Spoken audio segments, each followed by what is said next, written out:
नमस्कार मेरे प्यारे बच्चों। मैं अजय गौतम आप सभी का एक बार फिर से तहे दिल से स्वागत करता हूँ। आज अपनी इस नई क्लास में, नए सेशन में और एक बार फिर से हम अपनी हाई स्कूल की तैयारी में अच्छी तरीके से जुटने वाले हैं। और अगर आप इसमें हमारे साथ रहेंगे तो वाक़ई आप मैथ में एक अच्छा स्कोर कर पाएँगे हाई स्कूल में, ठीक है? दोस्तों, इस बात की टेंशन आपको नहीं लेना है प्यारे बच्चों कि मुझे हाई स्कूल का मैथ नहीं आता, कोई दिक्कत नहीं। अब तक आपने बिल्कुल मैथ ना पढ़ा हो, फिर भी आपको हम पूरा प्रयास करेंगे। इस अपनी धुरंधर सीरीज़ में जितनी भी क्लासें होंगी, उन्हें आप अच्छी तरीके से अगर देखेंगे, तो आपका मैथ बेहतर होगा, ठीक है? देखो, हमारे चैनल का नाम है ए टू ओ क्लासेस। इसे आप अगर नए हैं, तो कृपया करके सब्सक्राइब कर लें, ठीक है? इसे सब्सक्राइब कर लें और अपने दोस्तों के साथ शेयर करें, ठीक है? हमने कल आपको बेसिक नॉलेज दी थी किस चैप्टर से कितना आएगा, ठीक है? तो पहली इकाई थी संख्या पद्धति में पहला एक चैप्टर है वास्तविक संख्याएं। इससे आपको 5 नंबर को देखने का मिलेगा। कितने का? 5 नंबर का आपको देखने को मिलेगा, ठीक है? इसमें एक प्रमेय है जिसे हम कहते हैं अंकगणित की आधारभूत प्रमेय। अंकगणित की आधारभूत प्रमेय ये किसके लिए होती है? ये गुणनखंड के लिए यूज होती है, ठीक है? गुणनखंड में यही सिद्धांत लगता है। कौन सी प्रमेय का? अंकगणित की आधारभूत प्रमेय का। अगर हम बात करें कि ये प्रमेय कैसी है, तो प्रत्येक क्या है? प्रत्येक भाज्य संख्या मतलब कोई एक संख्या होती है, उसे हम जितने छोटे से छोटे टुकड़ों में तोड़ सकें, उसे हम तोड़ के लिखें। यही प्रमेय कहती है कि छोटे से छोटे टुकड़ों में हम तोड़कर उसे लिख दें, ठीक है? यही प्रमेय का इसका सिद्धांत है। तो क्या है? प्रत्येक भाज्य संख्या कैसी संख्या होनी चाहिए? भाज्य, जिसमें किसी संख्या अन्य संख्या का भाग चला जाए। मतलब एक तो एक का जाए, प्रत्येक संख्या में एक तो एक का भाग जाता है या दूसरी संख्या वो खुद होती है, दो का भाग, दो संख्याओं का भाग चला जाता है, एक का और एक वो खुद होती है, ठीक है? तीसरी अगर कोई अन्य संख्या का भाग जाता है तो वो भाज्य संख्या कहलाती है। तो प्रत्येक भाज्य संख्या को अभाज्य संख्या के गुणनफल के रूप में व्यक्त किया जा सकता है तथा यह गुणनखंड अभाज्य गुणनखंडों के, सॉरी यहाँ पे गुणनफल कर दें, ठीक है? तो यह गुणनफल अभाज्य गुणनखंडों के आने वाले क्रम के बिना अद्वितीय होता है। गुणनफल, देखो इस लाइन को आप इग्नोर मार दो, कोई दिक्कत नहीं, लेकिन यहाँ तक आप यहाँ तक ध्यान दो कि क्या है? प्रत्येक भाज्य संख्या को अभाज्य संख्या के गुणनफल के रूप में व्यक्त किया जा सकता है। ये कौन सी प्रमेय कहती है? अंकगणित की आधारभूत प्रमेय का ये कहना है कि प्रत्येक एक भाज्य संख्या जो होती है उसे हम टुकड़ों में तोड़ के लिख सकते हैं, एक अभाज्य संख्या के टुकड़ों में तोड़ के। अगर हम देखना चाहें जैसे x कैसी है? एक भाज्य संख्या है x। अब हम x को किन में तोड़ के लिखेंगे? x को p1 p2 p3 p4 ऐसे pn तक। कितने तक होगा? pn तक। अब शायद तुम्हें ऐसे अचर पद हम लेंगे तो शायद समझ ना आए, इन्हें हम चर पद अगर लेके समझाएं आपको तो समझ आएगा। देखो, एक पुस्तक है डिसक्विंस अर्थमेटिकी, डिसक्विंसन्स अर्थमेटिकी, और वो किसने लिखी है? फ्रेडरिक गॉस ने, ठीक है? ये कौन है? एक महान गणितज्ञ हैं जो अपनी 18वीं 19वीं सदी दोनों, मतलब 18वीं से 19वीं सदी के हैं। फ्रेडरिक गॉस जो महान गणितज्ञ, मतलब जब 3 गणितज्ञ हुआ करते थे, एक न्यूटन, आर्किमिडीज और ये तीसरे ये खुद थे, फ्रेडरिक गॉस। एक गणितज्ञ भी थे और विज्ञान में भी इन्होंने अपना योगदान दिया है। तो इनका ये प्रमेय इन्हीं की दी हुई है, इस बुक में लिखी हुई है, ठीक है? डिस्क्विंसस अर्थमेटिकी में ये क्या है? इनकी बुक है।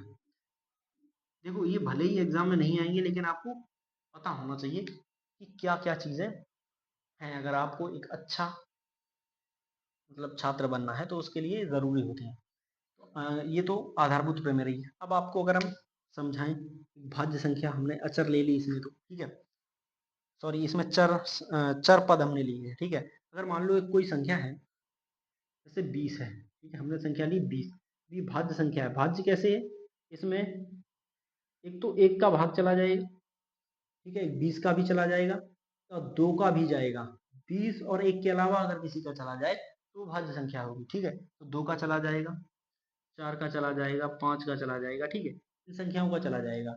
ये भाज्य संख्या है। अब हम इसे टुकड़ों में तोड़ के लिखेंगे, मतलब इसके हम गुणनखंड कर लेंगे, ठीक है? तो गुणनखंड कितने होंगे इसके? सबसे पहले हम गुणनखंड करेंगे तो छोटी संख्या लिखेंगे। क्या क्या लिखेंगे, छोटी संख्या। आपने गुणनखंड किए होंगे पहले, आपने जैसे 20 है तो 20 का इस प्रकार से गुणनखंड किया होगा। सबसे पहले 2 से हम भाग देते हैं तो 10 आता है, फिर 2 से देते हैं तो 5 आता है, फिर हम 5 से देते हैं तो 1 आता है। ठीक है, इस प्रकार आपने गुणनखंड किए होंगे। लेकिन आपको अगर थोड़ी इस प्रकार आपने ज़्यादा गुणनखंड करे हो, अभ्यास ज़्यादा हो जाता है, तो हम ऐसे ही लिखना चाहें लिख सकते हैं, जैसे 2 गुणा 2 गुणा 5। ठीक है, तो ये हमने लिख दिया। ये क्या हुआ, गुणनखंड हो गए इसके 20 के। ठीक है, तो इसे गुणनखंडों के गुणनफल के रूप में हमने इसे लिख दिया भाज्य संख्या को। तो ये क्या हो गया, ये हमने लिखा अंकगणित के आधारभूत प्रमेय के हिसाब से। अब हम मान लिया हमने x इसे माना, इसके हिसाब से समझाएं। P1 क्या है, P1 है ये, P2 है ये, और P3 है ये। अब इसमें क्या है, P1 जो है वो P1 जो है वो P2 जो है P1 के या तो बराबर है या उससे बड़ी है। तो P2 या तो बराबर है, देखिए यहाँ पे क्या है, बराबर है, यहाँ पे बराबर हो गई, 2 ये भी है और 2 ये भी है। ठीक है, लेकिन अगला पद जो है पिछले पद से या तो बराबर हो सकता है या अगला पद पिछले से बड़ा हो सकता है। तो ये वाला देखिए P2 से बड़ा है, तीसरा P3, तो 5 आया यहाँ पे। ठीक है, अब चलते हैं हम अपने कुछ सवालों पे। देखो प्रश्न क्या है, संख्याओं 6 और 20 के अभाज्य गुणनखंड विधि से, कितनी, 6 और 20 के अभाज्य गुणनखंड विधि से HCF क्या निकालना है, HCF और LCM हमें निकालना है, निकालिए पूछा गया है। ठीक है, HCF और LCM निकालिए।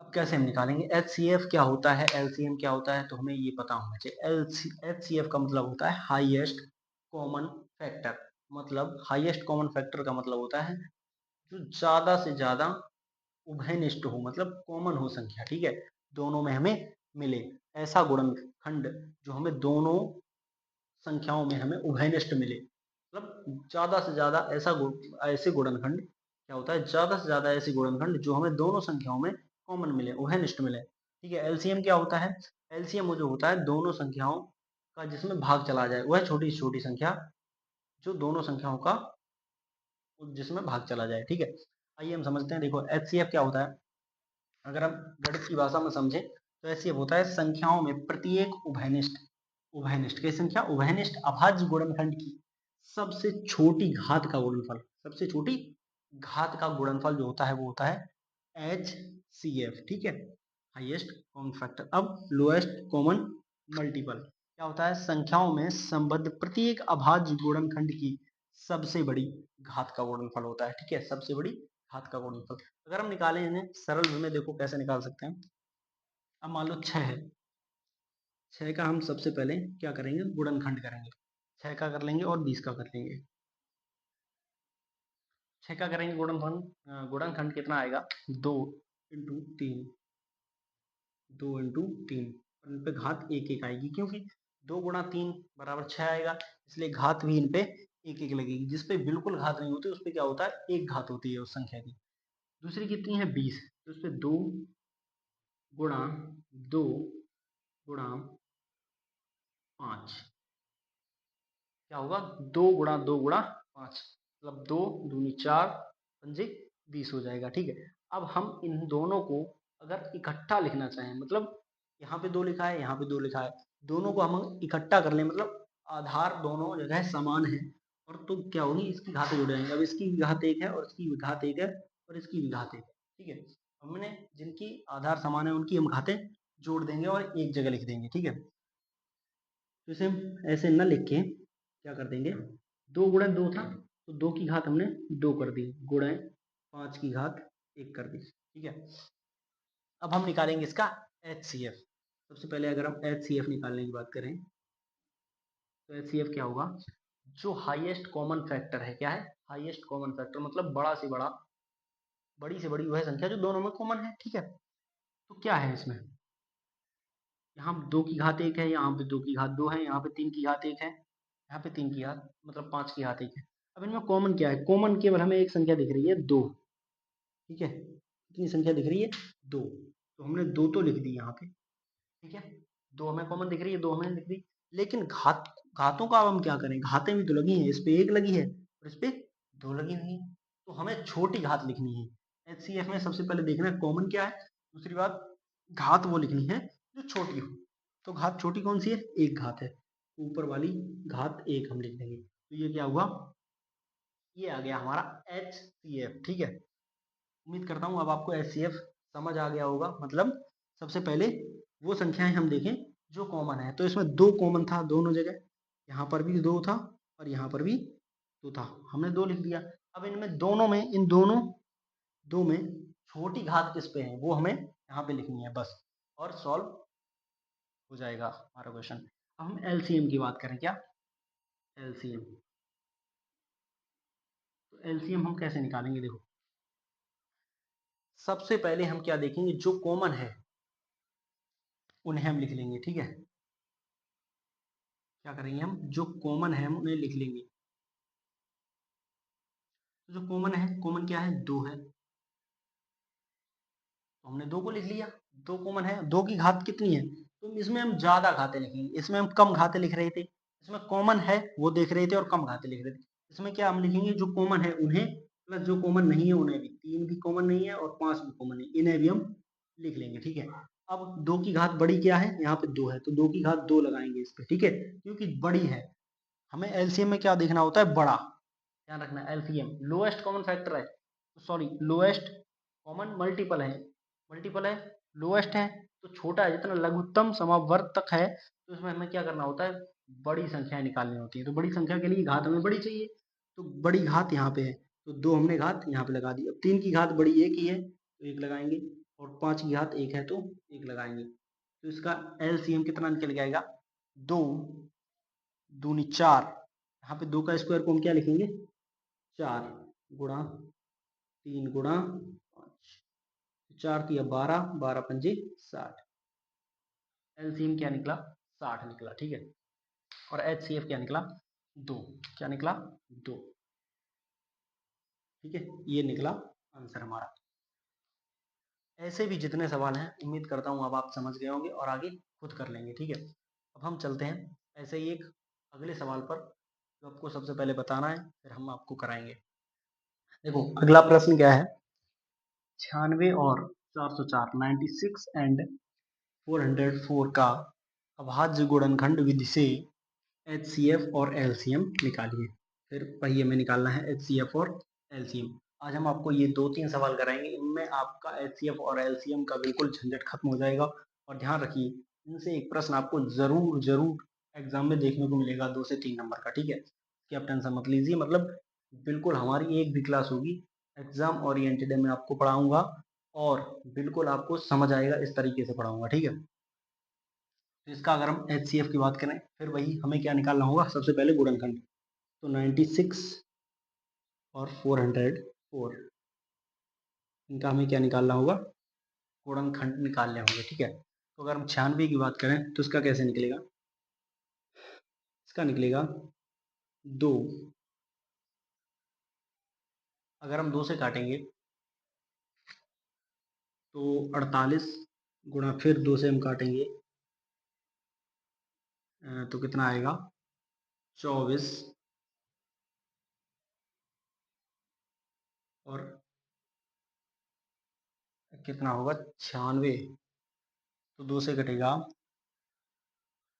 हाँ तो क्या होगा, दो, फिर 48 आया, फिर दो से कटा तो 24 बचा, फिर दो से कटा तो 12 बचा, फिर दो से कटा तो कितना बचेगा, 6, इंटू फिर दो से कटेगा, दो दूनी चार, दूनी आठ, दूनी 16, दूनी 32, और 32 की बाद यहाँ पे हो जाएगा 32 तियाँ, 32 के बाद तीन से कटेगा, और तीन से कटेगा फिर हो जाएगा 96। ठीक है, अगर हम इसकी बात करें तो इसे कैसे लिखेंगे हम,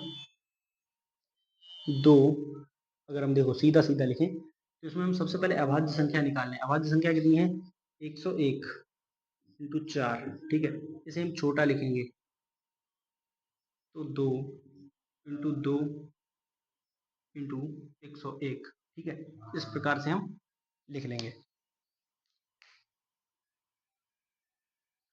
आगे आएगा दो पे घात एक, दो, तीन, चार, पाँच, दो पे घात पाँच इंटू तीन पे घात एक, अगला 2 पे घात 2 इंटू 101, ठीक है। इस प्रकार से हम इसे लिख देंगे। अगर हम बात करें HCF की, तो इसका HCF कितना होगा? HCF कितना होगा? 2 पे घात 2, कितना होगा? 2 पे घात 2, तो 2 पे घात 2 कर दिया। LCM की बात करें तो LCM कितना होगा? 2 पे घात, सबसे पहले 2 पे घात 5 होगा, क्योंकि कॉमन संख्या 2 है और बड़ी घात इसमें क्या है? 2 पे घात 5 है। इसमें दो हमें छोटी घात ज्ञात करनी थी, छोटी यहाँ पे थी, इसमें बड़ी 2 पे घात 5 गुणा 3 पे घात 1 गुणा 101, ठीक है। बाकी अगर हम HCF की बात करें तो 4 और ये 2 पे घात 5 कितना हो गया? 32 गुणा 3 गुणा 101। इसे हम कैसे सॉल्व करेंगे? देखो, 32 3 96 गुणा 101, 96 छक्का 606, हासिल 6, सॉरी 6 और हासिल 4। यहाँ पे गुणा होगा तो 9 909 और 60 कितना हो जाएगा? 969, ठीक है। इसी प्रकार चलते हैं अपने।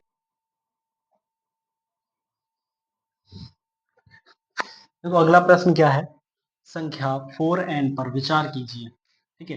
एक नई तरीके का प्रश्न है। संख्या 4n पर विचार कीजिए। 4 ये n है, इसकी घात 4 है, ठीक, मतलब 4 की घात n है, ठीक है। जहां n एक प्राकृत संख्या है। n एक कैसी है? प्राकृत। प्राकृत मतलब 1 2 3 4 5 6 7 8 एक्सेट्रा, ठीक है। जांच कीजिए क्या n कोई एक ऐसा मान है जिसके लिए 4n अंक शून्य पर समाप्त होता है। 4n अंक शून्य पर समाप्त होता है। मतलब इसने पूछा है कि अगर हम 4 पे घात n को अगर हम खोल दें, मतलब अगर मान लो 4 पे घात 5 है तो इसे हम क्या लिख सकते हैं? अगर मान लो 4 पे घात 5 नहीं है, 3 है, तो इसे हम क्या लिख सकते हैं? 4 4 चौगु 16, 16 चौगु 64, तो ये जो 64 निकल के आएगा, ठीक है। ये 4 पे घात 3 का जो मान निकल के आया 64, ठीक इसी प्रकार 4 पे घात n का एक मान निकल के आएगा। उसने पूछा है जो 4 पे घात n का मान निकल के आएगा वो क्या 0 पर समाप्त होता है?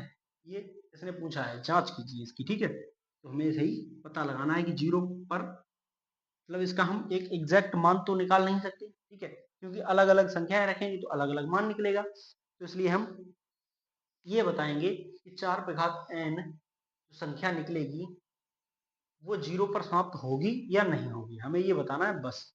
हमें ये नहीं बताना है कि एक एक मान रखो आप उसके बाद निकाल के दो, ठीक है। देखो अगर हम मान लो 4n है, 4 पे घात n है, अब हमें n से कोई लेना देना नहीं, मतलब कोई नहीं तो कोई नहीं, ठीक है। इसमें हमें क्या करना है? गुणनखंड करना है, सिंपली बस हमें गुणनखंड पे ध्यान देना है। अब हम 4 को क्या लिख सकते हैं? 4 को लिख सकते हैं 2 गुणा 2, ठीक है, सिंपल लिख सकते हैं। अब हम 2 को क्या लिख सकते हैं? अब इस पे घात n है तो n लगा दिया, ठीक है। अब हम इसे क्या लिख सकते हैं? 2 की घात 2, दोनों इकट्ठा जब हम कर देंगे तो 2 की घात 2 लिख सकते हैं। तो 2 की घात 2 और n पहले से है, ठीक है, इतना हम इसे लिख सकते हैं। n में 2 का हो जाएगा गुणा। अब यहाँ पे इसका जो गुणनखंड आया अभाज्य गुणनखंड, ये क्या है? अभाज्य गुणनखंड है। 4 पे घात n, 4 की पावर n का ये अभाज्य गुणनखंड है। तो अब हम क्या लिखेंगे? देखो जब कोई संख्या 0 पर समाप्त होती है तो उसके गुणनखंड होते हैं 2 और 5, ठीक है। क्या होते हैं? 2 और 5। तो वही हम लिखेंगे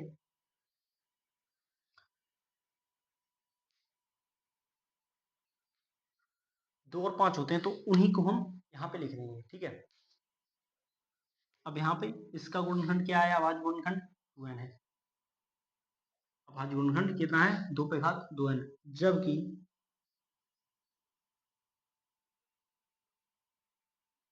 जबकि जबकि जो संख्या शून्य पर समाप्त होती है, ठीक है, क्या जो संख्या शून्य पर समाप्त होगी उसके अभाज्य गुणनखंड कितने होंगे? 2 गुणा 5। जबकि जो संख्या शून्य पर समाप्त होगी, जो संख्या शून्य पर समाप्त होगी,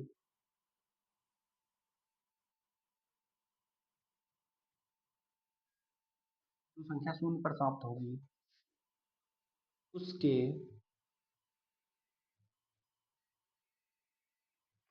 उसके जो अभाज्य गुणनखंड होंगे क्या होंगे, तो अभाज्य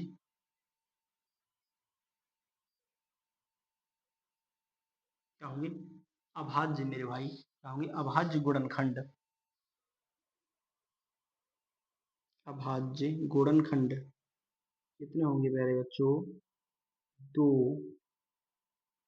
इंटू 5, इसकी पावर कितनी भी हो सकती है, ठीक है, इसकी पावर n लगा दें, n लग सकता है, के रूप में होंगे, के रूप, उसके अभाज्य गुणनखंड इसके रूप का होता,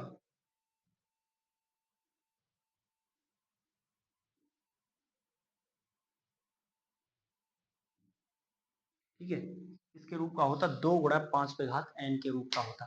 कहने का मतलब ये है कि यदि कोई संख्या 0 पर जब समाप्त होती है तो उसका उसके गुणनखंड में 2 और 5 अवश्य आते हैं, ठीक है, एक सम संख्या आएगी और 5 आएगा, मतलब एक सम संख्या आएगी, एक सम संख्या आएगी और 5 आएगा, तो सम संख्या में 2 जरूर आएगा, ठीक है, अगर 2 हो, 4 हो, 6 हो, 8 हो, उसमें 2 जरूर अवश्य अवश्य आना है, तो मतलब एक गुणनखंड का भाग ये जरूर होगा 2 गुणा 5, और 2 गुणा 5 जहां आ गया वहां पर 0 बिल्कुल डेफिनेटली आएगा, 100%, ये लिख लीजिए, ठीक है, क्या, जहां 2 और 5 होगा वहां शून्य आएगा ही आएगा, क्या आएगा ही आएगा,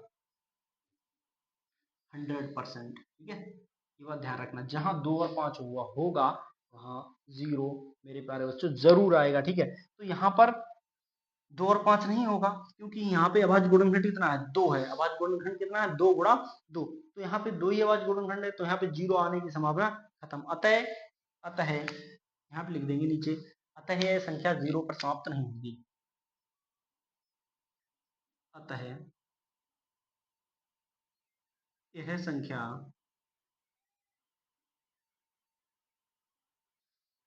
शून्य पर समाप्त नहीं होगी, शून्य पर समाप्त नहीं होगी का मतलब शून्य इसका अंतिम अंक नहीं होगा, शून्य पर समाप्त नहीं होगी, कितनी होगी, नहीं होगी, होगी नहीं, नहीं होगी करना है हमें, ठीक है, अब इसी प्रकार से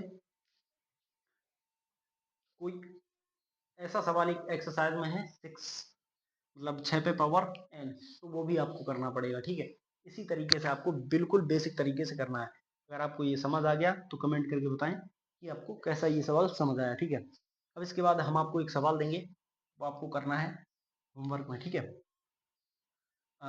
नॉर्मल जो है सादा गुणनखंड पे आधारित है, उनका एलसीएफ एचसीएफ आप निकाल के बताना, तो अगला अब क्या है प्यारे बच्चों, ये सवाल आपको करना है, आपके लिए है, क्या है, होमवर्क है, होमवर्क मान लें या क्लास वर्क मान लें, ठीक है, ये आपको होमवर्क के लिए है कि संख्या 672, 672 और 120 का अभाज्य गुणनखंड से एचसीएफ और एलसीएम निकालिए, एचसीएफ और एलसीएम निकालिए, देखो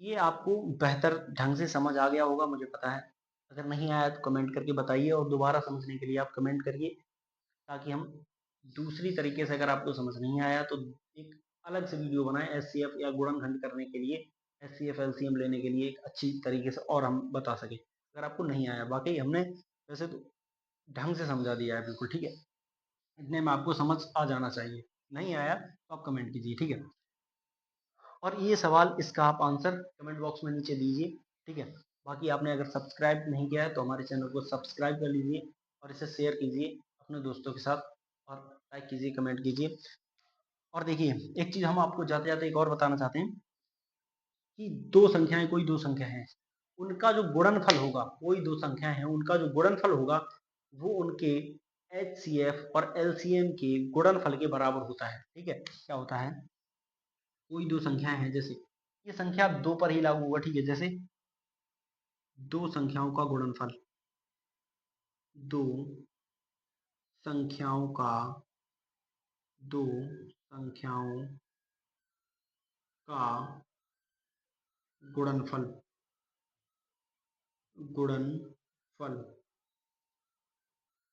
बराबर क्या होगा, उनका एलसीएम और उनका एचसीएफ, मतलब लासा और मासा।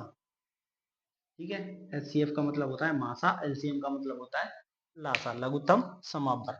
ठीक है, तो ये एक सूत्र है, आपको ये बिल्कुल याद कर लेना है और इससे आपको कई सवाल देखने को मिलेंगे एग्जाम में। एक आध सवाल आपको इस सूत्र से आपको जरूर सॉल्व करने के लिए मिलेगा, ये बात ध्यान रहे।